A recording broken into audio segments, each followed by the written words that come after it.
ಶ್ರೀಮದ್ಭಾಗವತ ಮಹಾಪುರಾಣೇ ಅದ್ಯ ಕಥಾ ಪ್ರಾರಂಭೆ ಸತಿ ಕಿಂಚಿತ್ ಪೂರ್ವಕಥಾನುವಾದ. ಈ ಮಧ್ಯದಲ್ಲಿ ಹೊದ್ಕೊಂಡಿರೋ ವಸ್ತ್ರ ಬೇರೆ ಹಾರಿ ಹೋಗ್ತಾ ಇದೆ. ಈ ಗಾಡಿನಲ್ಲಿ ಹೋಗ್ಬೇಕಾದ್ರೆ ಅದಕ್ಕೆ ಬನೀನಿದ್ರೆ ತುಂಬ ಒಳ್ಳೆಯದು, ಇಲ್ಲಾಂದರೆ ಪಂಚೆ ಕಟ್ಕೊಂಡಾದರೂ ಇರಬೇಕು. ಇದು ಹಾರಿ ಹೋದರೆ ನಮಗೆ ಹಾರೋಯ್ತು ಸರಿ, ಹಿಂದಿನವ್ರು ಹೋಗಿ ಬಿದ್ದೋದ್ರೆ ಅವ್ರ ಗತಿ ಏನು? ಅಂತರ್ಪಟ ಇದ್ದಾಗೆ ಸುಮುಹೂರ್ತೆ ಸಾವಧಾನ ಸುಲಗ್ನ ಸಾವಧಾನ, ಏನೂ ಕಾಣದೆ ಯಾರಿಗೋ ಡ್ಯಾಶ್ ಹೊಡೆದ್ರೆ ಗತಿ ಏನು? ತ್ರಾಹೀತಿ ವ್ಯಾಹರಂತಂ, ರಕ್ಷಣೆ ಮಾಡು ಅಂತ ಕೇಳಿದಾಗ ತ್ರಿದಿಶ ರಿಪಸುತಂ ತ್ರಾತು ಕಾಮೋ ರಹಸ್ಯ ಅಲ್ಲಿರುವ ಶ್ಲೋಕ ಇದು. ವಿತ್ರಸ್ತಂ ಪೀತವಸ್ತ್ರಂ, ಪೀತಾಂಬರ ಸ್ವಲ್ಪ ವ್ಯತ್ಯಾಸ ಆಗಿದೆ. ವಿತ್ರಸ್ತಂ ಪೀತವಸ್ತ್ರಂ ನಿಜ ಕಟಿಯುಗಲೇ ಸವ್ಯಹಸ್ತೇನ ಗೃಹನ್, ಆ ಪಂಚೆಯನ್ನು ಹೀಗಿಟ್ಕೊಂಡನು ದೇವರು, ಒಂದು ಕೈ ಅದಕ್ಕೆ ಉಪಯೋಗ ಬಿತ್ತು. ವೇಗಶ್ರಾಂತಂ ನಿತಾಂತಂ, ವೇಗದಿಂದ ಬಳಲಿದಂತಹ ಗರುಡದೇವರಿಗೆ ಒಂದು ಕೈಯಲ್ಲಿ ನೀರು ಕುಡಿಸ್ತಾ ಇದ್ದಾನೆ. ರೇಡಿಯೇಟ್ರ್ ಹೀಟ್ ಆಗಿದೆ, ಕುಡಿ ನೀರು ಅಂತ. ಸರಿ, ಎರಡು ಕೈ ಅದಕ್ಕೆ ಉಪಯೋಗ ಬಿದ್ದರೆ ಇವನ್ನೇನು ಉದ್ಧಾರ ಮಾಡೋದು? ಇನ್ನೆರಡು ಕೈ ಇತ್ತಲ್ಲ, ಒಂದು ಕೈಯಿಂದ ಚಕ್ರವನ್ನು ಬಿಟ್ಟು ಇನ್ನೊಂದು ಕೈಯಿಂದ ಗಜರಾಜನನ್ನು ಎತ್ತಿದ ಆ ಭಗವಂತ ನನ್ನನ್ನು ರಕ್ಷಣೆ ಮಾಡಲಿ ಅಂತ ವೇಗಶ್ರಾಂತಂ ನಿತಾಂತಂ ಖಗಪತಿಂ ಅಮೃತಂ ಪಾಯಯನ್ ಅನ್ಯಪಾಣೌ ಸಿಂಹಾದ್ರೌ ಶೀಘ್ರಪಾತ ಕ್ಷಿತಿಪಿಹಿತ ಪಥಃ ಪಾತು ಮಾಂ ನಾರಸಿಂಹ ಅಂತ ಸಿಂಹಾಚಲದಲ್ಲಿರುವ ನರಸಿಂಹದೇವರನ್ನು ಕೊಂಡಾಡುವ ಸಂದರ್ಭದಲ್ಲಿ ಗರುಡದೇವರಿಗೆ ಹಿಂದೊಮ್ಮೆ ಸುಸ್ತಾಗಿತ್ತು ಅನ್ನೋದಕ್ಕೆ ದೇವರ ಅನುಗ್ರಹ. ಅದೇನು ನಾವು ಹೆಚ್ಚು ಚಿಂತನೆ ಮಾಡೋದು ಬೇಡ. ಗರುಡದೇವರಿಗೂ ಸುಸ್ತಾಗಿತ್ತು ನಮಗೊಬ್ಬರಿಗೆ ಅಂತಲ್ಲ, ಅವರೆಲ್ಲ ನಾಟಕವನ್ನು ಆಡಿರ್ತಾರೆ, ನಾವು ಯಾವಾಗಲೂ ಸುಸ್ತೇ. ಹಾಗಾಗಿ ಗರುಡದೇವ್ರಿಗೆ ಕೆಲವರಿಗೆ ಅದೊಂದು ಸಮಾಧಾನ, 10 ಜನಕ್ಕಾಗಿದ್ದು ನಮಗೂ ಆದರೆ ಏನೋ ಸಂತೋಷ. ನಿಮಗೂ ಎಲೆ ಸಿಗಲಿಲ್ಲಂತೆ ಮೊದಲನೇ ಪಂಕ್ತಿ, ಹೋಗಲಿ ಬಿಡ್ರಿ, ನಿಮ್ಮಂಥವ್ರಿಗೆ ಸಿಕ್ಕಿಲ್ಲ ಅಂದರೆ ನಾವು ಯಾವ ಗಿಡ ತೊಪ್ಪಲು ಅಂತ ಒಂದು ಸಮಾಧಾನ. ಹಾಗೇನಲ್ಲ, ಅಂತೂ ಭಗವಂತ ಗರುಡಾರೂಢನಾಗಿ ಬಂದು ಇಬ್ಬರನ್ನು ಉದ್ಧಾರ ಮಾಡಿದ. ವಾಸ್ತವಿಕವಾಗಿ ಮೊದಲು ಉದ್ಧಾರ ಆದದ್ದು ಮೊಸುಳೆ. ಅದ್ಯಾಕೆ ಅಂದರು, ದೇವರು ತನ್ನ ಭಕ್ತರನ್ನು ಉದ್ಧಾರ ಮಾಡಲಿಕ್ಕೆ ಆ ತನ್ನ ಭಕ್ತರ ಪಾದವನ್ನು ಹಿಡ್ಕೊಂಡವ್ರನ್ನ ಮೊದಲು ಉದ್ಧಾರ ಮಾಡ್ತಾನಂತೆ. ನಮಗೆ ದೇವರು ಸಿಗೋದಿಲ್ಲ. ಅದಕ್ಕೆ ದೇವರಂತಾನೆ, ನೀನು ನನ್ನ ಹತ್ರ ಬರಬೇಡ, ನನ್ನನ್ನು ಯಾರು ಗಟ್ಟಿಯಾಗಿ ಹಿಡ್ಕೊಂಡ್ಯಾರೆ ಅವರ ಪಾದವನ್ನು ಹಿಡ್ಕೊ. ಅದಕ್ಕೆ ಕನಕದಾಸರಂದ್ರಲ್ಲ, ದಾಸ ದಾಸರ ಮನೆಯ ದಾಸಾನುದಾಸ. ಭಗವಂತನ ದಾಸರು ಹನುಮಂತ ದೇವರು, ಹನುಮಂತ ದೇವರ ದಾಸರು ಜಯತೀರ್ಥಾದಿ ಮುನಿಗಳು, ಜಯತೀರ್ಥರು ಅಥವಾ ಪದ್ಮನಾಭಾದಿ ಯತಿಗಳು. ಟೀಕಾಕೃತ್ಪಾದರ ದಾಸರು ಮುಂದೆ ಬಂದಂತಹ ಎಲ್ಲ ಶ್ರೀಪಾದರಾಜರು, ವ್ಯಾಸರಾಜಾದಿ ಪ್ರಭೃತಿಗಳು. ಅವರ ದಾಸರು ಈಗ ವಿದ್ಯಮಾನರಾದ ನಮ್ಮ ಗುರುಗಳು ಏನಿದ್ದಾರೆ ಅವರ ಪಾದವನ್ನು ಹಿಡ್ಕೋ ಸಾಕು. ಅವರು ತದ್ದಾಸ ದಾಸಮಪಿ ಕಿಂ ನ ದದಾತಿ ಪುಂಸಃ ಅಂತ ಸುಮಧ್ವಜೆಯಲ್ಲೂ ಈ ಮಾತಿದೆ.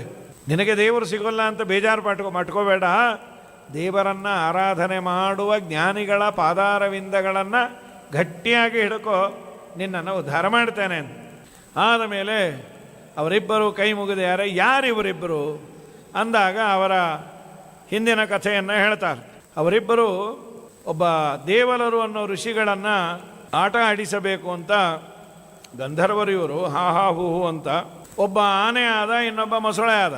ನೀರಿನಲ್ಲಿ ಅವರೇನೋ ಆನ್ಹೀಕ ಮಾಡ್ಕೊಳ್ತಾ ಇದ್ದರೆ ಮೊಸಳೆ ಬಂತು, ಎದೆ ಹೊಡಿತು. ಮೇಲೆ ಬಂದರು, ಇನ್ನೊಂದು ಆನೆ ಅಟ್ಟಿಸಿಕೊಂಡು ಬಂತು. ಮೂರ್ಛೆ ಹೋಗಿಬಿಟ್ರು. ಅಯ್ಯೋ ಏನೋ ಮಾಡ್ಲಿಕ್ಕೆ ಹೋಗಿ ಆಚಾರ್ಯ ಹೋಗ್ಬಿಟ್ರಲ್ಲ ಅಂತ ಭಯ ಆಯಿತು. ಒಂದಿಷ್ಟು ನೀರನ್ನು ಹಾಕಿ ಜೋಣ್ಲಿ ಥರ ಆಡಿಸಿದ್ದಕ್ಕೆ ಫಸ್ಟ್ ಏಡ್ ಮಾಡಿದ. ಆಚಾರ್ಯಗೆ ಎಚ್ಚರಿಕೆ ಬಂತು. ಪಾಪ ಅವರು ವರ ಕೊಟ್ಟರು, ನೀನು ನನ್ನನ್ನು ರಕ್ಷಣೆ ಮಾಡಿದ್ದಕ್ಕೆ ರಾಜನಾಗು ಅಂತ. ಆದರೆ ತೊಂದರೆ ಕೊಟ್ಟವನು ಅವನೇ, ಗೊತ್ತಾಯ್ತು. ಆಮೇಲೆ ರಾಜನಾಗು ಅಂತ ಸೇವೆ ಮಾಡಿದ್ದಕ್ಕೆ ರಾಜನಾಗು, ಆದರೆ ನೀವಿಬ್ಬರು ತುಂಬ ಹಿಂಸೆಯನ್ನು ಕೊಟ್ಟಿರಿ. 1000 ವರ್ಷ ನೀನು ಆನೆ, ಅವನು ಮೊಸಳೆ ಆಗಿ ಹಿಡಿದು ಹೊಡೆದಾಡ್ರಿ. ತಪ್ಪಾಯಿತು. ಶಾಪ ವಿಮೋಚನೆ ಯಾವಾಗ? ಭಗವಂತನ ದರ್ಶನ ಆಗತ್ತೆ, ಅವನ ಸ್ಪರ್ಶ ಆಗತ್ತೆ. ಅವನ ಚಕ್ರಸ್ಪರ್ಶ ಆದಾಗ ನಿಮ್ಮ ಶಾಪ ವಿಮೋಚನೆ ಅಂದಿದ್ದು. ಅವರೇ ಈಗ ಆಗಿದ್ದು. ಈ ಮಧ್ಯದಲ್ಲಿ ಅವನು ಇಂದ್ರದ್ಯುಮ್ನ ಅಂತ ರಾಜನಾಗಿದ್ದ, ದ್ರವಿಡ ದೇಶದ ರಾಜ. ಇಲ್ಲಿ ದ್ರವಿಡ ದೇಶದ ರಾಜ ಇಂದ್ರದ್ಯುಮ್ನ ಅಂತಾನೆ. ಇಂದ್ರದ್ಯುಮ್ನ ಅಂತ ಇನ್ನೊಬ್ಬ ರಾಜ ಇದ್ದಾನೆ. ಪೂರಿ ಜಗನ್ನಾಥದಲ್ಲಿ ಅವನ ಹೆಸರಿದೆ. ಇಂದ್ರದ್ಯುಮ್ನ ತೀರ್ಥ ಅಂತ ಇದೆ. ಅಂದರೆ ಹೋದಾಗ ಗಮನಿಸಿ ಅಂತ ಅದನ್ನು ಹೇಳ್ತಾ ಇರೋದು. ನಮಗೂ ಗೊತ್ತಿರಲಿಲ್ಲ, ಅಲ್ಲಿ ಬೋರ್ಡ್ ಹಾಕಿದ್ರಿಂದ ಗೊತ್ತಾಯಿತು. ಇಂದ್ರದ್ಯುಮ್ನ ತೀರ್ಥ ಅಂತ ತುಂಬ ತೀರ್ಥಗಳಿದೆ. ದೇವಸ್ಥಾನದ ಎದುರಿಗಿರೋದು ಒಂದು ಇಂದ್ರದ್ಯುಮ್ನ ತೀರ್ಥ. ಏನು ಆ ತೀರ್ಥದ ಮಹಿಮೆ ಅಂದರೆ, ಇಂದ್ರದ್ಯುಮ್ನ ಅನ್ನೋ ರಾಜ ಲಕ್ಷಾಂತರ ಗೋದಾನವನ್ನು ಮಾಡಿಯಾನ, ನೂರಾರು ಯಾಗವನ್ನು ಮಾಡಿ ಆ ತೀರ್ಥ ಇರುವ ಕಡೆ ಗೋವುಗಳನ್ನು ನಿಲ್ಲಿಸಿ ದಾನ ಮಾಡೋನಂತ. ಸಾವಿರಾರು ಗೋವುಗಳು ಕಟ್ಟಿದಾಗ ಆ ಗೋವುಗಳು ಭೂಮಿಯನ್ನು ಕೆರೆದು ಕೆರೆದು ಕೆರೆದು ಕೆರೆದು ಅಲ್ಲಿ ತೀರ್ಥ ಆಗಿರೋದಂತ. ಹಾಗಾಗಿ ಅಷ್ಟು ಇನ್ನೆಷ್ಟು ಗೋದಾನ ಮಾಡಿರಬೇಡ, ತೋಡಿದ್ದಲ್ಲ ಅದು, ನಿಂತಾಗ ಗೋವು ಕೆರೆದು ಲಕ್ಷಾಂತರ ಗೋದಾನ ಮಾಡಿದಂತಹ ಪವಿತ್ರವಾದ ಸ್ಥಳ ಅದು ಇಂದ್ರದ್ಯುಮ್ನ ತೀರ್ಥ ಅಂತ. ತುಂಬ ಪವಿತ್ರವಾದ ತೀರ್ಥ. ಪೂರಿ ಜಗನ್ನಾಥದಲ್ಲಿ 10 ತೀರ್ಥ ಇದೆ ಅದು. ಸರಿ, ಇವನು ಇಂದ್ರದ್ಯುಮ್ನ ಅಂತ ದ್ರವಿಡ ದೇಶದ ರಾಜ ದೇವರ ಪೂಜೆಯನ್ನು ಮಾಡ್ತಾ ಇದ್ದ. ಅವನ ಮನೆಗೆ ಅಗಸ್ತ್ಯರು ಬಂದರು. ದೊಡ್ಡವರು ಬಂದಾಗ ಅವರನ್ನು ನಾವು ಮೊದಲು ಅಟೆಂಡ್ ಮಾಡಬೇಕಂತ. ಏನೇ ದೇವರ ಪೂಜೆ ಆದರೂ ಮನೆಗೆ ಹಿರಿಯರು ಬಂದಿದ್ದಾರೆ, ಶಾಸ್ತ್ರವೇತ್ತರು ಬಂದಿದ್ದಾರೆ ಅಂದರೆ ಬಂದು ನಮಸ್ಕಾರವನ್ನೇ ಮಾಡಬೇಕು. ಬೇಡ ನನಗೇನೋ ಮಡಿ ಮೈಲಿಗೆ ವ್ಯತ್ಯಾಸ ಆಗತ್ತೆ ಅಂತ ದೇವರ ಮನೆಯಲ್ಲೇ ಕೂತು ಬಂದ್ರ ಒಂದು ನಿಮಿಷ ಕೂಡಿ ಒಂದು ಮಾತಾದರೂ ಆಡಬೇಕು. ಇವನೇನು ಮಾಡ್ದ, ತಿರಸ್ಕಾರ ಮಾಡಿದ. ನಾವು ಮಾಡೋ ಪೂಜೆಯನ್ನು ಅವರು ನೋಡಲಿ ಅಂತ ಶಪಿಸಿ ಹೋದರು. ಪಾಪಿ, ದೊಡ್ಡವರು ಬಂದಾಗ ತಿರಸ್ಕಾರ ಭಾವನೆಯಿಂದ ನೋಡ್ತಾ ಇದ್ದಿ, ನೀನು ಆನೆ ಆಗು ಅಂತ. ಅಲ್ಲ, ಆನೆ ಆಗು ಅನ್ನೋ ಶಾಪ ಇದ್ದೇ ಇತ್ತು, ಮತ್ತು ಇವರು ಕೊಟ್ಟದ್ದೇನು? ಇಲ್ಲಂತೂ ಹೇಳಿದ್ದು ಆನೆ ಆಗು ಅಂತಾನೆ. ಪ್ರಾಯ ಹೀಗೆ ಬೇಕಾದ್ರೆ ಅರ್ಥ ಮಾಡಬಹುದಾ ಅಂತ. ಏನು, ಈ ಆನೆ ಮೊಸಳೆಗಳಲ್ಲಿ ತುಂಬ ಕಷ್ಟಪಟ್ಟದ್ದು ಆನೆ. ಕಾರಣ ಏನು ಅಂದರೆ, ಮೊಸಳೆ ವರ್ಕ್ ಫ್ರಮ್ ಹೋಮ್, ಮನೇಲೇ ಕೂತಿತ್ತದು. ಆನೆ ಆಫೀಸ್ಗೆ ಹೋಗಿದ್ದು ಬಂದೇ ಇಲ್ಲ 1000 ವರ್ಷ. ಅನ್ನ ಇಲ್ಲ, ಆಹಾರ ಇಲ್ಲ, ಅದಕ್ಕೆ ದಿನ ಆಹಾರ ಸಿಗ್ತಾಯಿತ್ತು. ಹಾಗಾಗಿ ಬೇಕಾದರೆ ಇದನ್ನು ಇಟ್ಕೊಳ್ಬಹುದು. ಅಂತೂ ಇಬ್ಬರನ್ನು ದೇವರು ಉದ್ಧಾರ ಮಾಡಿ ಕಳಿಸ್ದ. ಇದಕ್ಕೆ 2 ಫಲವನ್ನು ಹೇಳಿದ್ದಾರೆ. ಗಜೇಂದ್ರ ಮೋಕ್ಷವನ್ನು ಕೇಳಿದಾಗ ಒಂದು ಫಲ, ಹಿಂದಿನ ದಿವಸ ಏನಾದರೂ ಕೆಟ್ಟ ಸ್ವಪ್ನ ಬಿದ್ದು ಕೆಟ್ಟ ಎಫೆಕ್ಟ್ ಆಗೋದಿದ್ದರೆ ಗಜೇಂದ್ರ ಮೋಕ್ಷವನ್ನು ಪಾರಾಯಣ ಮಾಡಿದರೆ, ಅದನ್ನು ಚಿಂತನೆ ಮಾಡಿದರೆ ಆ ಸ್ವಪ್ನದಿಂದ ಆಗಬೇಕಾದ ದುಷ್ಪರಿಣಾಮ ಆಗದಂತೆ ದೇವರು ನೋಡ್ಕೊಳ್ತಾನೆ.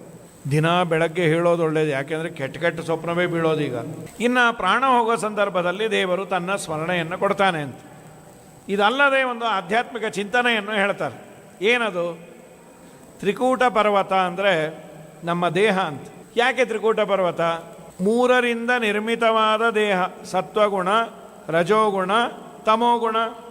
ಕೂಟು ಅಂತ ಕರಿಬೇಕಾದ್ರೆ 2 ತರಕಾರಿ ಮೇಲಿದ್ದರೆ ಕೂಟು, ಏನೂ ಹಾಕದೆ ಕೂಟು ಅಂದರೆ ಶ್ರೀಮದ್ ಬೇಳೆ ಹುಳಿ ಅನ್ನುವಂಥ.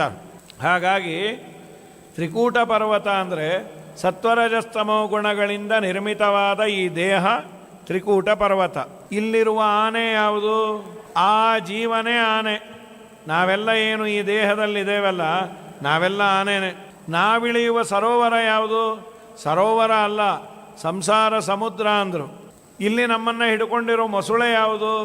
ಯಾದವಾರ್ಯರಂದರು, ಒಂದು ಮೊಸಳೆ ಅಲ್ಲಪ್ಪ, 100. ಪುತ್ರಾದಿನಕ್ರ ನಿಗ್ರಹೀತ ಶರೀರಕಸ್ಯ ವಾಸಿಷ್ಠ ಕೃಷ್ಣ ಮಮ ದೇಹಿ ಕರಾವಲಂಬಂ. ಹೆಂಡತಿ, ಮಕ್ಕಳು, ಮನೆ, ಮಠ ಯಾವುದ್ಯಾವುದೋ ನಮ್ಮನ್ನು ಹಿಡಿದು ಜಗ್ತಾ ಇದೆ. ಇನ್ನೂ ಹೇಳಬೇಕು ಅಂದರೆ 2 ಮೊಸಳೆಯನ್ನು ನಾವೇ ಹಿಡ್ಕೊಂಡಿದ್ದೀವಿ ಸ್ಮೂತಾಗಿ. ಯಾವುದು? ಒಂದು ಫೇಸ್ಬುಕ್ಕು, ಇನ್ನೊಂದು ವಾಟ್ಸಾಪ್. ಅದರಲ್ಲಿ ಮಗ್ನರಾಗಿದ್ದರೆ ಈ ಮೊಸಳೆ ಬಂದರೂ ನಮಗೆ ಅರ್ಥವೇ ಆಗೋದಿಲ್ಲ, ನಮ್ಮನ್ನು ಹಿಡ್ಕೊಂಡಿದೆ. ಒಬ್ಬೊಬ್ಬರಿಗೆ ಒಂದೊಂದರಲ್ಲಿ ಅಭಿನಿವೇಶನ. ನಮ್ಮ ಶ್ರೀಪಾದರಾಜರಂತಾರೆ, ಭಗವಂತ ನೀನು ನಿನ್ನನ್ನು ನಮ್ಮಿಂದ ದೂರ ಮಾಡಲಿಕ್ಕೆ ನಮಗೆ ಕೆಟ್ಟ ಚಟ ಕೊಟ್ಟೇ ಇಲ್ಲ, ಒಳ್ಳೊಳ್ಳೆಯದೇ ಕೊಟ್ಬಿಟ್ಟು ನಮ್ಮಿಂದ ದೂರ ಆಗ್ಬಿಟ್ಟೆ ನೀನು. ಏನದು? ಮನೆಯಿಂದ ಸಂತೋಷ ಕೆಲವರಿಗೆ ಲೋಕದೊಳು, ಧನದಿಂದ ಸಂತೋಷ ಕೆಲವರಿಗೆ ಲೋಕದೊಳು,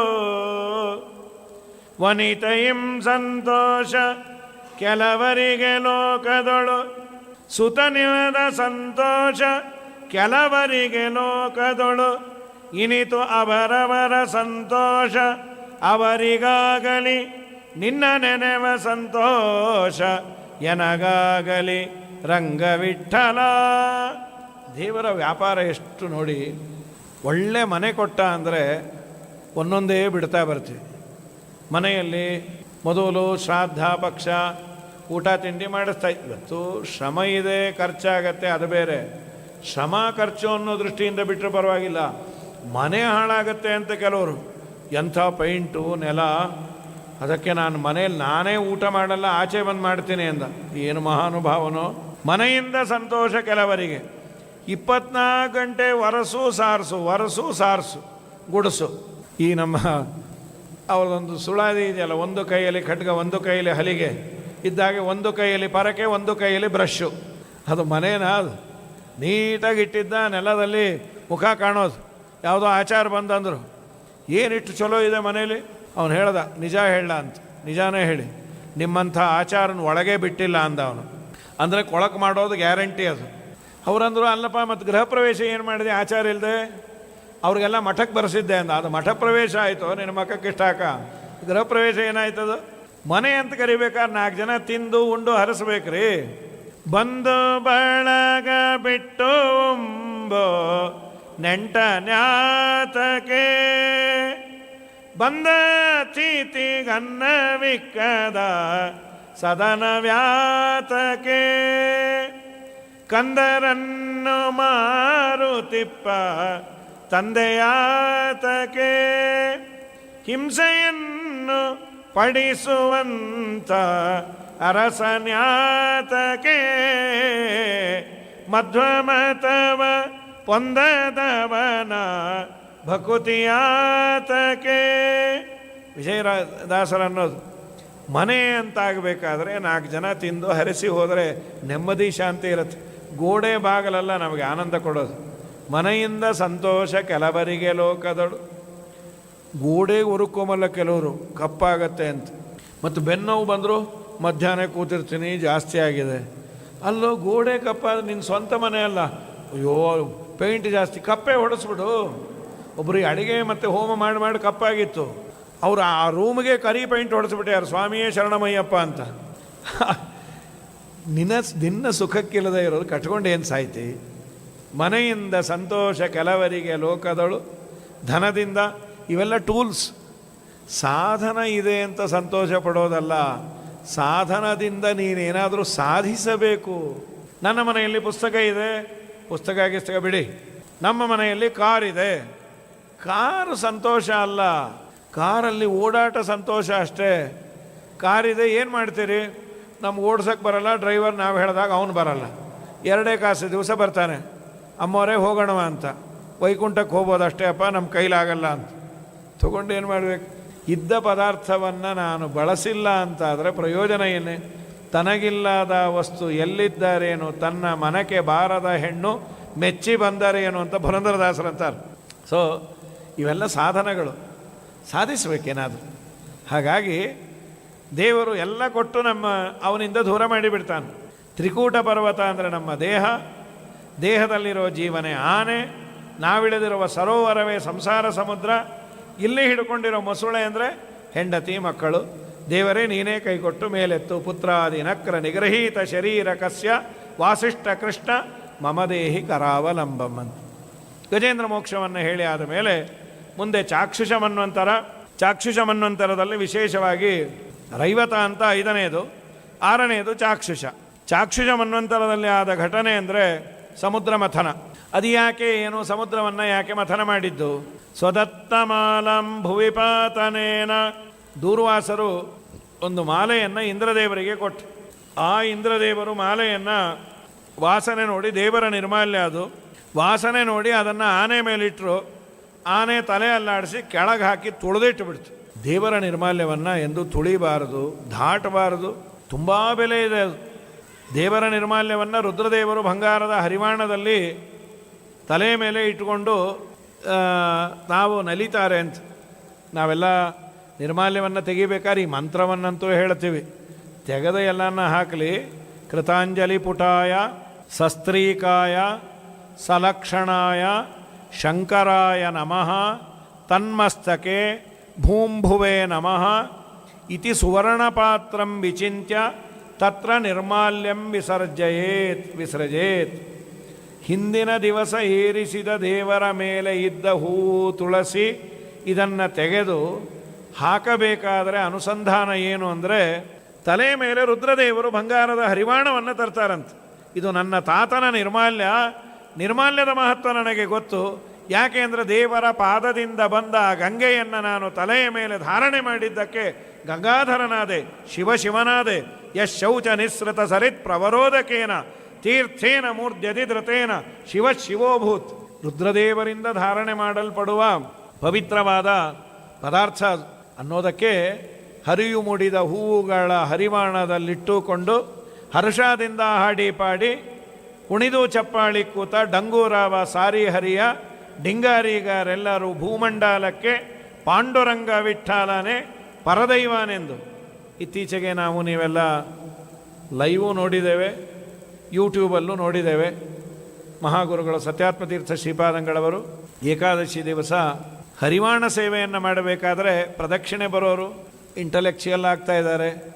ದೇವರ ಮುಂದೆ ನರ್ತನೆ ಮಾಡಬೇಕಂತ ದೇವರು ಸಾಮರ್ಥ್ಯ ಕೊಟ್ಟಾಗ ಅದು ಅವ್ರಿಗಿನ್ನೇನು ಮಾರ್ಕೆಟಿಂಗ್ ಬೇಕು. ಮೂಲರಾಮನ ಆರಾಧಕರು, ನಿತ್ಯದಲ್ಲಿ ವ್ಯಾಸಮುಷ್ಟಿಗಳನ್ನು ಮುಟ್ಟುವಂತಹ ಪುಣ್ಯಾತ್ಮರು, ಪಾಠ ಪ್ರವಚನವನ್ನೇ ಉಸಿರಾಗಿ ಇಟ್ಟುಕೊಂಡಂತಹ ಮಹಾನುಭಾವರು, ಅವರಿದ್ದಲ್ಲಿ ಸಾವಿರಾರು ಜನ ಬರುವಂತಹ ಅದ್ಭುತವಾದ ತಪಸ್ಸು, ಯೋಗ್ಯತೆ, ಗುರುಭಕ್ತಿ ಎಲ್ಲವೂ ಇದೆ. ದೇವರ ಪ್ರೀತಿಗಾಗಿ ದೇವರ ಮುಂದೆ ನರ್ತನ ಮಾಡಬೇಕು ಅಂತ ಭಾಗವತ ಮೇಲಿಂದ ಮೇಲೆ ಹೇಳುತ್ತೆ. ಕಾಲಿಗೆ ಗೆಜ್ಜೆ ಕಟ್ಟಿ ನೀಲವರ್ಣನ ಗುಣ ಆಲಾಪಿಸುತ್ತ ಬಲು ಓಲಾಗ ಮಾಡುವಂಥ ಮಧುಕರ ವೃತ್ತಿ ಎನ್ನದು ಬಲು ಚೆನ್ನದು ಮಧುಕರ ವೃತ್ತಿ ಎನ್ನದು. ಅದರಲ್ಲೂ ವಿಶೇಷವಾಗಿ ಏಕಾದಶಿ ಡಂಗೂರಾವ ಸಾರಿ ಹರಿಯ ಇದನ್ನು ಹೇಳಿ ಮಾಡುವ ಪದ್ಧತಿ ಗುರುಗಳು ಮಾಡಿದ್ದನ್ನು ನೋಡಿ ಅನೇಕ ಜನ ಅನುಕರಣೆ ಮಾಡ್ತಾರೆ. ಸಾವಿರಾರು ಜನಕ್ಕೆ ಅದು ಮಾಡಲಿಂಗ್ ಆಗಿದೆ. ದೇವರ ನಿರ್ಮಾಲ್ಯಕ್ಕೆ ಅಷ್ಟು ಬೆಲೆ ಇದೆ. ದೇವರ ಮುಂದೆ ನರ್ತನ ಮಾಡಬೇಕಂತ ಮಧುಕರ ವೃತ್ತಿ ಅನ್ನೋದು ನಮಗೆಲ್ಲ ಆಗಲ್ಲ. ಈಗ ಕೈ ನೋವು, ಕಾಲು ನೋವು, ಆ ಮಧುಕರ ವೃತ್ತಿ ಅನ್ನೋದು ಅಂತ ಆಗ್ಬಿಟ್ಟಿದೆ. ಈಗ ಮಧುಕರ ವೃತ್ತಿ ಅನ್ನೋದು ಕಾಲು ನೋವು, ಬೆನ್ನೋವು, ಮೈಕೈಯೆಲ್ಲ ನೋವು. ದೇವರ ಮುಂದೆ ಕುಣಿದೇ ಇದ್ದದ್ದಕ್ಕೆ ಅಂತರಂಗದಲ್ಲಿ ಹರಿಯ ಕಾಣದವನು ಹುಟ್ಟು ಕುರುಡನೋ, ದೇವರ ಮುಂದೆ ಕುಣಿದೇ ಇರೋನು ಅವನು ಕುಂಟ ಅಂತ ಬೈತಾರೆ. ಆಗಲಿ, ಅಂತೂ ಇಷ್ಟೆಲ್ಲ ಆದ ಮೇಲೆ ವಿಶೇಷವಾಗಿ ಪರಮಾತ್ಮನ ಆ ನಿರ್ಮಾಲ್ಯವನ್ನು ಕೆಳಗೆ ಹಾಕಿಬಿಟ್ಟ. ದುರ್ವಾಸರು ಕೊಟ್ಟದ್ದು, ಅವರು ಶಾಪ ಕೊಟ್ಟರು. ಪರಮಾತ್ಮನ ನಿರ್ಮಾಲ್ಯವನ್ನು ಇಷ್ಟು ನೀನು ಕಿಮ್ಮತ್ತಿಲ್ಲದೆ ಕೆಳಗೆ ಹಾಕಿದೆ, ಲಕ್ಷ್ಮೀದೇವಿ ನಿಮ್ಮನೆಯಿಂದ ಹೋಗಲಿ. ಅದಕ್ಕೆ ಅಭಿಮಾನಿ ದೇವಿ ಲಕ್ಷ್ಮೀನು ಅಂತ. ಅದಕ್ಕೆ ನಿರ್ಮಾಲ್ಯವನ್ನು ತೆಗಿಬೇಕಾದ್ರೆ ನಾವು ಅಂಬರಣಿ ಸೂಕ್ತವನ್ನು ಹೇಳ್ತೇವೆ. ಲಕ್ಷ್ಮೀದೇವಿಯು ಅಭಿಮಾನಿ. ಅದು ಅಹಂ ರುದ್ರೇಭಿರ್ವಸೋಭಿಚ್ಚರಾಮ್ಯಹಮ ಆದಿತ್ಯೆ ನಿರ್ಮಾಲ್ಯ ವಿಸರ್ಜನೆಗೆ ಹೇಳುವಂತಹ ಮಂತ್ರ. ಯಾಕೆ ಅಂದರೆ ಲಕ್ಷ್ಮೀದೇವಿ ಅಭಿಮಾನಿ. ತನ್ನ ಪ್ರಾಡಕ್ಟನ್ನು ಕೆಳಗೆ ಹಾಕಿದ್ರೆ ನಿಮ್ಮ ಮನೆಯಲ್ಲಿ ನಾನಿರೋದಿಲ್ಲ, ನನ್ನ ಗಂಡನಿಗೆ ತಿರಸ್ಕಾರ ಆಗಿದೆ ಅಂತ. ಯಾವಾಗ ಲಕ್ಷ್ಮೀದೇವಿ ಹೋದ್ಲು, ಬರೀ ಸಂಪತ್ತಲ್ಲ, ಧೈರ್ಯ, ಶೌರ್ಯ, ತಾಕತ್ತು ಎಲ್ಲ ಹೋಗೇ ಬಿಡ್ತು. ದೈತ್ಯರ ಮೇಲುಗೈ ಆಯಿತು. ಸರಿ, ಏನು ಮಾಡೋದು? ಬ್ರಹ್ಮಾದಿಗಳೆಲ್ಲ ದೇವತೆಗಳೆಲ್ಲ ಬ್ರಹ್ಮದೇವರ ಹತ್ರ ಬಂದರು. ಸ್ವಾಮಿ, ನೀವೇನಾದರೂ ಮಾಡಬೇಕು ಅಂತೂ ಏನೋ ಒಂದಾದ ಮೇಲೆ ಒಂದು ಮಾಡ್ಕೊಳ್ತೀವಿ. ಸರಿ, ನಮ್ಮ ಅಪ್ಪನನ್ನೇ ಪ್ರಾರ್ಥನೆ ಮಾಡುವ ಅಂಥೇಳಿ ವಿಶೇಷವಾಗಿ ದೇವರನ್ನು ಪ್ರಾರ್ಥನೆ ಮಾಡಿದರು. ಸ್ವಾಮಿ, ನೀವೇ ಏನಾದರೂ ಮಾಡಿರಿ. ಅಜಾಯ ಜನ್ಮಸ್ಥಿತಿ ಸಂಯಮಾಯ ಗುಣಾಯ ನಿರ್ವಾಣ ಸುಕರ್ಣವಾಯ ಅಣೋರಣಿಜ್ಞೆ ಅಪರಿಗಣ್ಯಧಾಮ್ನೆ ಮಹಾನುಭಾವಾಯ ನಮೋ ನಮಸ್ತೆ. ಅದ್ಭುತವಾದ ಬ್ರಹ್ಮದೇವರ ಸ್ತೋತ್ರ ವಿಚಿತ್ರವಾಗಿರುತ್ತೆ. ಎಲ್ಲೇ ಬ್ರಹ್ಮದೇವರ ಸ್ತೋತ್ರ. ಮತ್ತು ಮತ್ತೊಂದು ವಿಶೇಷ ನೋಡಿ, ಯಾರೇ ಏನೇ ಸಮಸ್ಯೆ ಬಂದರೂ ಫಸ್ಟು ಹೋಗೋದು ಬ್ರಹ್ಮದೇವರ ಹತ್ರ. ಯಾಕೆ ಅಂದರೆ ದೇವರನ್ನು ಸರಿಯಾಗಿ ಅಡ್ರೆಸ್ ಮಾಡಿ ಸ್ತೋತ್ರ ಮಾಡುವ ಅಧಿಕಾರ ಇರೋದೇ ಅವ್ರಿಗಂತೆ. ಪ್ರೋಟೋಕಾಲ್ ಇದು. ಯಾರ್ಯಾರು ಹೋಗಿ ದೇವರನ್ನು ಕರೆಯೋ ಹಾಗಿಲ್ಲ. ಬ್ರಹ್ಮದೇವರು, ವಾಯುದೇವರೇ ದೇವರನ್ನು ಪ್ರಾರ್ಥನೆ ಮಾಡಬೇಕಂತ. ಅವರ ಮಾತನ್ನು ದೇವರು ಕೇಳ್ತಾನಂತ. ಅದಕ್ಕೆ ನಾವು ದೊಡ್ಡವರ ಮುಖಾಂತರ ತಸ್ಮಿನ್ನಪೋ ಮಾತರಿಶ್ವ ದದಾತಿ, ವಾಯುದೇವರ ಮುಖಾಂತರವೇ ಹೋಗಬೇಕು.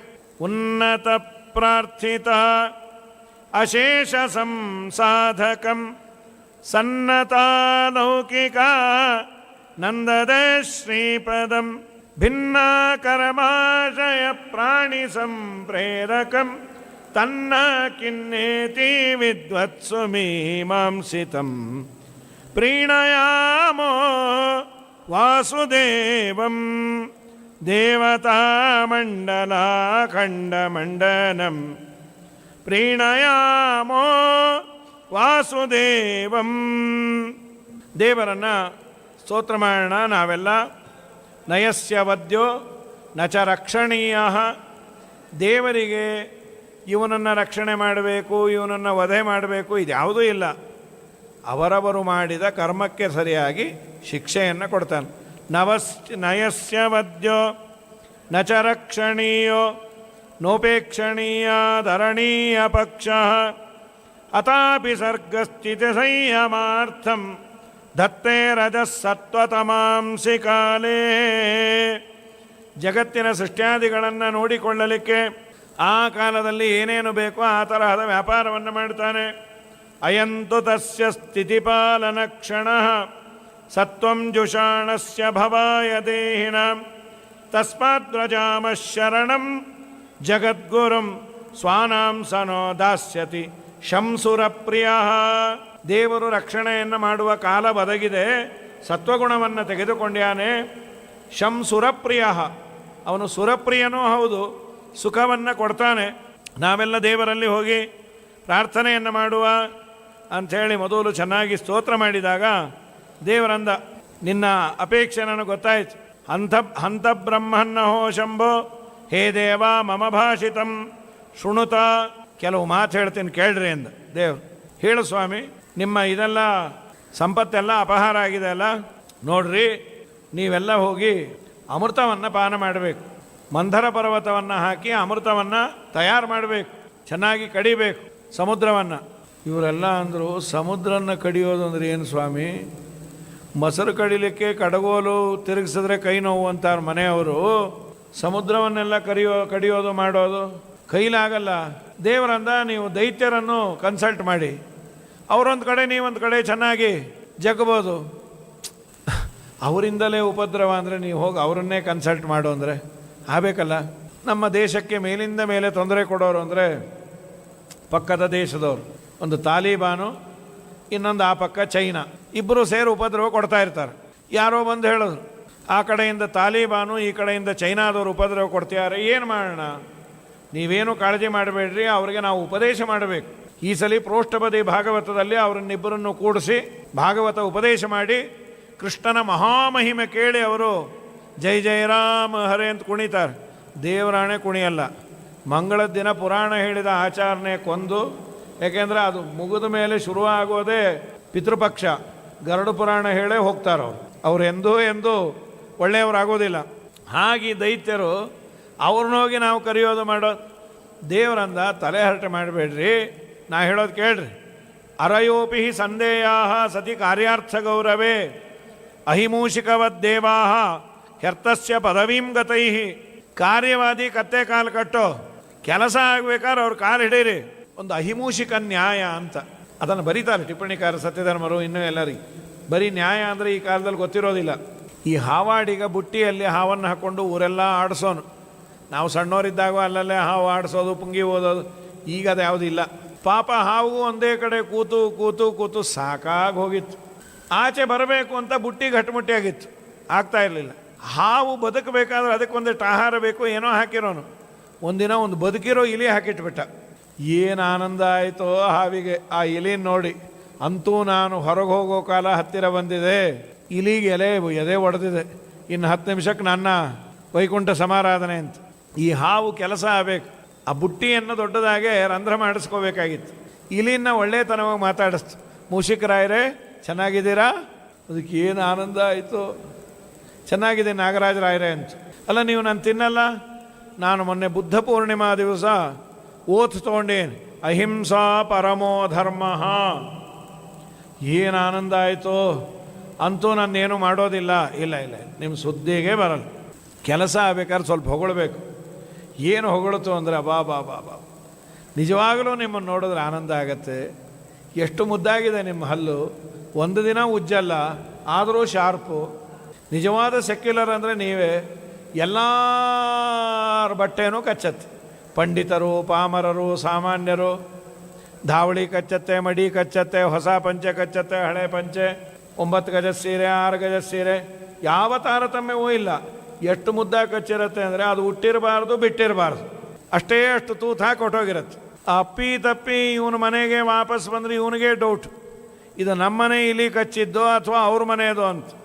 ಆಮೇಲೆ ಅವ್ರ ಹೆಂಡತಿ ಹೇಳಿದ್ಲು, ನಮ್ಮ ಮನೇಲಿ ಕಚ್ಚಿದ್ದನ್ನೇ ಅವರು ಕೊಟ್ಟಿದ್ವಿ, ಅವ್ರ ಮನೆ ಇಲಿ ಇನ್ನೊಂದು ಸ್ವಲ್ಪ ದೊಡ್ಡದು ಮಾಡಿ ಕೊಟ್ಟಿದೆ ಅಂತ. ಎಲ್ಲ ಹೊಗಳತ್ತು. ಅದಕ್ಕೆ ಇಲಿಗೆ ಸಂಕೋಚವೂ ಆಯ್ತು, ಇಷ್ಟು ಹೊಗಳಬೇಡ್ರಿ, ಏನೋ ಒಂದು ಸ್ವಾಮಿ ಸೇವಾ, ಅಧಿಕ ಮಾಸ 33 ಪಂಚೆ ಕಚ್ಚುತ್ತಾ ಇದ್ದೇನೆ ಅಂತ ದಿನಕ್ಕೆ. ಸರಿ, ಇಷ್ಟೆಲ್ಲ ಆದಮೇಲೆ ಏನಾಗಬೇಕು? ಆ ಮೇಲೆ ಗಾಳಿ ಆಡಲಿಕ್ಕೆ 3 ರಂಧ್ರ ಬಿಟ್ಟಿಯಾನು, ಅದನ್ನು ಸ್ವಲ್ಪ ದೊಡ್ಡದು ಮಾಡಿದ್ರೆ ನಾವು ನೀವು ಹೊರಗೆ ಹೋಗೋಣ. ಅಲ್ಲ, ನನಗದು ಎಟ್ಕಲ್ಲ, ನನ್ನ ತಲೆ ಮೇಲೆ ಹತ್ತಿರಿ, ದೊಡ್ಡವ್ರ ಪಾದ ಧೂಳಿಂದ ಮಜ್ಜನ ಆಗಬೇಕು.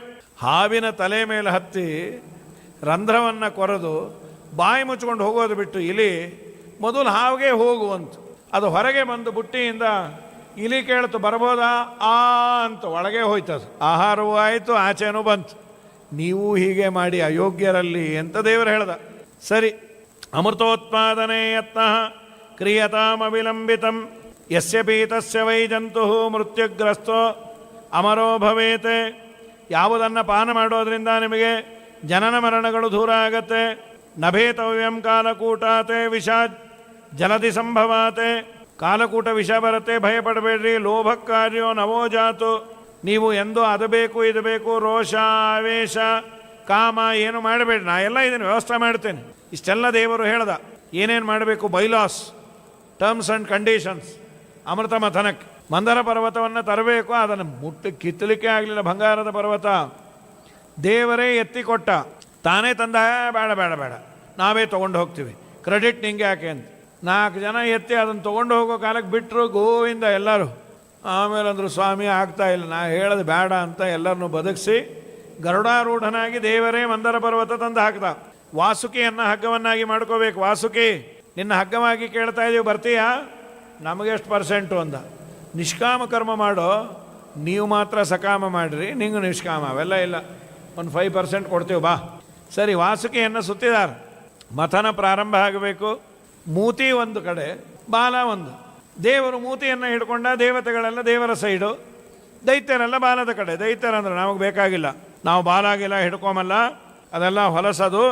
ನಾವು ದಿನ ಪೂಜಾ ಗೀಜಾ ಎಲ್ಲ ಮಾಡ್ತೀವಿ, ಆಗಾಗ ದೇವತೆಗಳನ್ನು ಹೊಟ್ಟೆ ಉರಿಸಿದ್ದಕ್ಕೆ ಪವಮಾನ ಹೋಮಾನ ಮಾಡ್ಕೋತೀವಿ, ನಾವು ಮೂತಿನೇ ಬೇಕು. ದೇವರೊಂದು ಇಟ್ಟುಕೊಳ್ಳಿ, ಮತ್ತಿನ್ನೇನು ಮಾಡೋದು? ನಾವೇ ಬಾಲದ ಕಡೆ ಹೋಗ್ತೀವಿ. ಮಥನ ಶುರು ಆಯಿತು. ಹಾವಿನ ದೇಹದಿಂದ ವಿಷ ಬಂತು. ದೈತ್ಯರೆಲ್ಲ ಕಪ್ಪಿಟ್ಟು ಹೋದರು. ಇಂದ್ರದೇವ್ರಿಗಂದ, ಅದಕ್ಕೆ ಅಪ್ಪ ಬಾಲ ಹಿಡ್ಕೊಂಡಿದ್ದು, ನಾವೇ ಮೊದಲು ಬಾಲ ಹಿಡ್ಕೊಂಡಿದ್ರೆ ನಮಗೆ ಬಾಲ ಬೇಕು ಅಂದಿರೋರು ಯಾರ್ಯಾರು ಗೊತ್ತಿಲ್ಲ, ಅಷ್ಟು ಕಪ್ಪಾದರು. ಈ ಕೆಲವೊಂದು ಮನೆ ಫೋಟೋಗೆ ಮಂಗಳಾರತಿ ಮಾಡಿರ್ತಾರೆ, ಕರ್ಪೂರ ಹಚ್ಚಿ ಮಾಡಿ ಮಾಡಿ ಮಾಡಿ ಮಾಡಿ ಆ ಫೋಟೋ ಪೂರ್ಣ ಕಪ್ಪಾಗೋಗಿತ್ತು. ಯಾರೋ ಕೇಳಿದ್ರು, ಯಾವ ದೇವರು? ಹಾಗೆಲ್ಲ ದೇವರನ್ನು ಕೇಳಬಾರ್ದು, ಅಗಮ್ಯ ಅಗೋಚರ ಮೂರ್ತಿ ಅಂದರು. ಅಗಮ್ಯ ಇಲ್ಲ ಗಿಗಮ್ಯ ಇಲ್ಲ, ಇವರು ಈ ಥರ ಮಾಡಿ ಕೂಡಿಸಿದ್ರು. ಆಮೇಲೆ ಅವನು ಪ್ರಿಲ್ ಹಚ್ಚಿ ತೊಳೆದ ಮೇಲೆ ಗೊತ್ತಾಯಿತು, ಸಿಂಹದ ಮೇಲೆ ಕೂತು ದುರ್ಗಮ್ಮ ಅದು. ಆ ಹೊಗೆ ಕುಡಿದು ಸಿಂಹದ ಮೂತಿ ಬೆಕ್ಕಾದಾಗಿತ್ತದು. ಹಾಗಾಗಿ ಅಷ್ಟು ಕೊಳಕಿರಬಾರ್ದು. ನಂತರದಲ್ಲಿ ಮಥನ ಪ್ರಾರಂಭ ಆಗಿದೆ. ಮಥನ ಪ್ರಾರಂಭ ಆಗೋ ಕಾಲಕ್ಕೆ ಅದು ಮೇಲೆ ಬರ್ತಿತ್ತಂತೆ ಪರ್ವತ. ಅದು ಸೆಂಟ್ರಿಫ್ಯೂಗಲ್ ಫೋರ್ಸ್ ಅಂತಾರೆ. ಸಾಮಾನ್ಯ ಚೆನ್ನಾಗಿ ಸುತ್ತಿದಾಗ ಆ ಸುತ್ತೋದ್ರಿಂದ ಮೇಲೆ ಬರುತ್ತೆ. ಸೆಂಟ್ರಿಫ್ಯೂಗಲ್ ಫೋರ್ಸ್ ಅಂತ ನಾವು ಟೆಕ್ನಿಕಲ್ಲಾಗಿ ಹೇಳ್ಬೋದು. ನಮ್ಮ ಈ ಪಂಪ್ಸ್ ಎಲ್ಲ ಅದೇ ಕೆಲಸ ಮಾಡೋದು. ಬಾವಿಯಿಂದ ನೀರು ಮೇಲೆ ಎತ್ತಬೇಕಾದ್ರೆ ಡ್ಯೂ ಟು ಸೆಂಟ್ರಿಫ್ಯೂಗಲ್ ಪಂಪ್ಸ್ ಅಂತಾರೆ. ಅದನ್ನು ಆ ಕಾಲಕ್ಕೆ ಹೇಳಬೇಕಲ್ಲ, ಏನದು? ಈ ಪ್ರೆಷರ್ ಜಾಸ್ತಿ ಆದಾಗ ಒತ್ತಿದರೆ ಮೇಲೆ ಬರುತ್ತೆ. ವಾದಿರಾಜ ಸ್ವಾಮಿಗಳು ಮಹಾಭಾರತ ತಾತ್ಪರ್ಯನಿರ್ಣಯಕ್ಕೆ ವ್ಯಾಖ್ಯಾನ ಮಾಡ್ತಾ ಹೇಳ್ತಾರೆ, ಹಣ್ಣಾದ ಮಾವಿನ ಹಣ್ಣನ್ನು ಈ ಸಾಮಾನ್ಯ ತುಂಬ ಜನ ಇದ್ದಾಗ ಮನೆಯಲ್ಲಾದರೆ ಹೆಚ್ಚಿ ಮಿಕ್ಸಿಗಾಗಿ ಜ್ಯೂಸ್ ಮಾಡ್ಬೋದು. 1000 ಜನ ಇದ್ದಾಗ ಏನು ಮಾಡ್ತಾರೆ?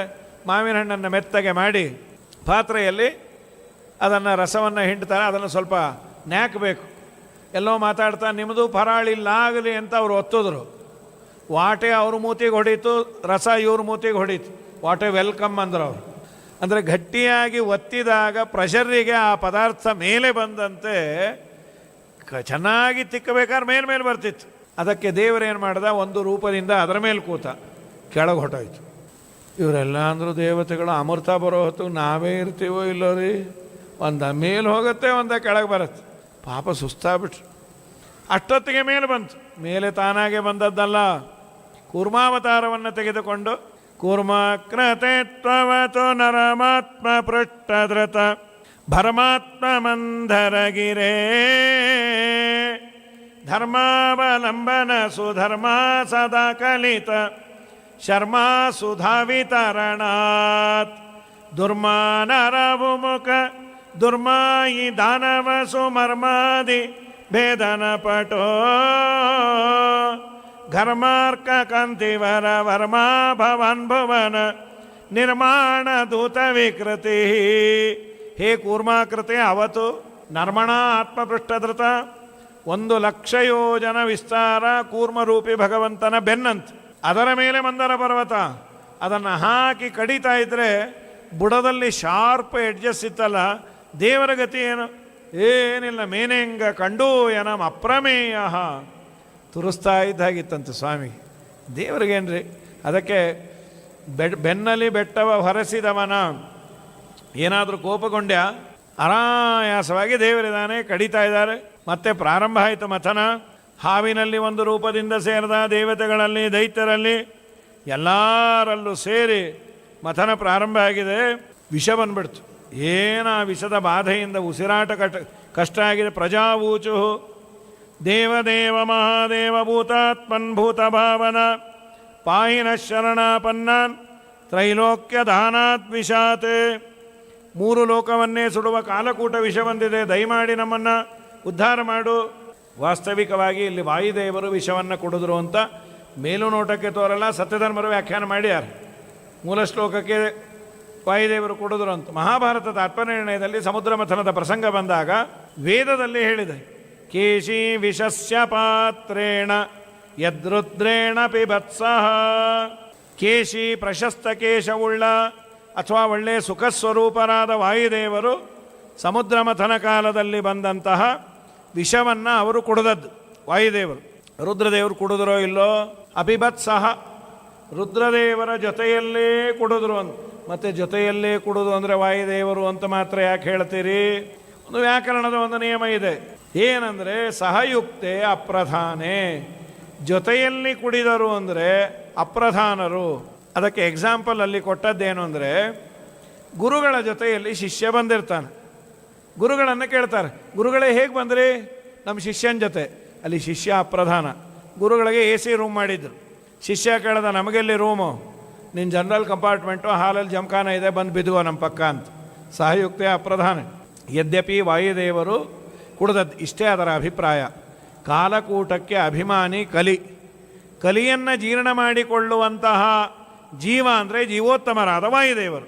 ಇಷ್ಟೆಲ್ಲ ಕುಡಿದ ವಾಯುದೇವರು ರುದ್ರದೇವರಿಗೆ ಚೂರು ಕೊಟ್ಟರೆ ಯಾಕೆ?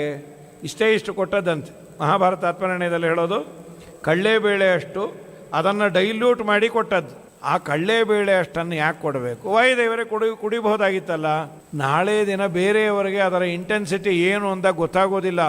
ರುದ್ರದೇವರಂಥವರಿಗೆ ಅದು ಬಾಧಿಸಿದೆ ಅಂತಂದರೆ ಬಾಯಿ ಮುಚ್ಚುತ್ತೀರಿ. ರುದ್ರದೇವರ ಕೀರ್ತಿ ಕೊಡಬೇಕಾಗಿತ್ತು. ಏನು ರುದ್ರದೇವರ ಕೀರ್ತಿ? ನಂಜುಂಡ, ವಿಷಕಂಠ, ಶ್ರೀಕಂಠ, ನೀಲಕಂಠ ಇವೆಲ್ಲವೂ ಬರಲಿ ಅನ್ನೋದಕ್ಕೆ ಸ್ವಲ್ಪ ಕೊಟ್ಟರು.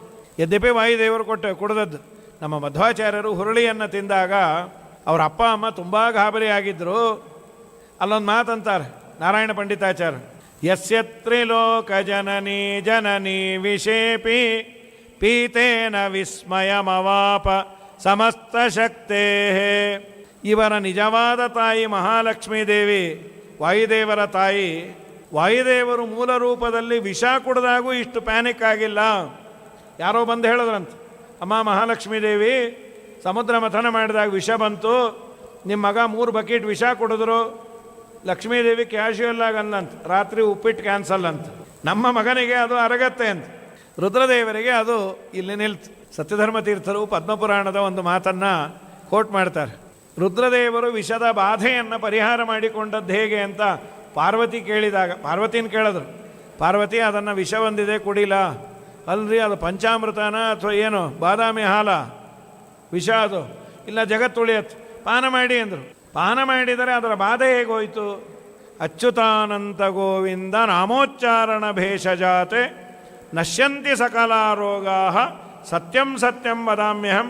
ಇದು ರುದ್ರದೇವರು ಪದ್ಮಪುರಾಣದಲ್ಲಿ ಪಾರ್ವತಿ ಕೇಳಿದಾಗ ಹೇಳಿದ್ದು. ನನ್ನ ತಾತನ ನಾಮವನ್ನು ಉಚ್ಚಾರಣೆ ಮಾಡಿ ವಿಷದ ಬಾಧೆಯನ್ನು ಪರಿಹರಿಸಿಕೊಂಡೆ ಅನ್ನೋದನ್ನೇ ನಮ್ಮ ಗುರುಗಳು ಆಗ ಇದು ಬಂದಾಗ ಹೇಳಿಕೊಟ್ಟಿದ್ರು. ಕರೋನಾ ಆ ವಿಷದ ಬಾಧೆಯಿಂದ ಅಚ್ಯುತಾನಂತ ಗೋವಿಂದ ಅಂತ ಹೇಳಿಕೊಳ್ಳಿ. ಶಿವನು ಧನ್ಯನಾದ ಮೌನಿ ಯುವತಿ ಪಾವನೆ ಆದಳು, ರವಿಯ ಸುತನು ಪದವಿ ಪಡೆದ, ಧ್ರುವನು ದಿವಿಜ ನೆನೆಸಿದ, ಶ್ರೀರಾಮನಾಮ ಜಪಿಸುವವಗೆ ಉಂಟೆ ಭವದ ಬಂಧನ. ಮತ್ತೆ ಮಥನ ಪ್ರಾರಂಭ ಆಗಿದೆ. ಲಕ್ಷ್ಮೀದೇವಿ ಶುಕ್ರವಾರ ನಾಳೆ ಬರ್ತೇನೆ ಎಂದ್ಯಾಳೆ. ನಾಳೆ ದಿವಸ ಮುಂದಿನ ಭಾಗ ನೋಡು. ಹರಯೇ ನಮಃ. ಶ್ರೀಕೃಷ್ಣ ಅರ್ಪಣಮಸ್ತು.